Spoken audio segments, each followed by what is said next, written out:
Well, hello, everybody. This is John Michael. Our saint today is Saint Gregory the Great. He came from an aristocratic family in Rome. He finally became a monk. And as a prefect of the city of Rome, he founded monasteries.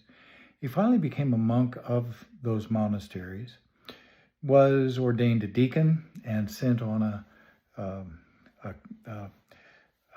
group of folks that went to Constantinople, came back, was elected finally a presbyter and then the Pope in Rome, the Bishop of Rome. He did some marvelous things. St. Gregory the Great, of course, we remember him for bringing peace between the city of Rome and the Lombards, which kept the Lombards from completely destroying the city. That was pretty important. And looting it and just completely devastating it. So he worked a peace treaty with them.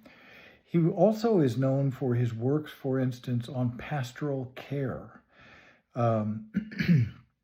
This is a foundational work on how to be a pastor and how to care for people in all kinds of different circumstances. I've read it numerous times, and it's a wonderful work. He's also responsible for bringing the 8 thoughts of the Eastern teaching, which is foundational, and kind of adapting that to the West as the 7 capital or cardinal sins. And it begins with pride. The list in the East ends with pride. It culminates with pride. It starts with little things like gluttony, sexual sin, then the need to control, then anger, then bitterness, then a deep, deep set boredom called acedia, and then self-esteem, which comes before pride. Well, he said, well, that's a really wonderful list. Let's adapt this for the West, and he did, along with John of the Ladder from St. Catherine's in the Sinai.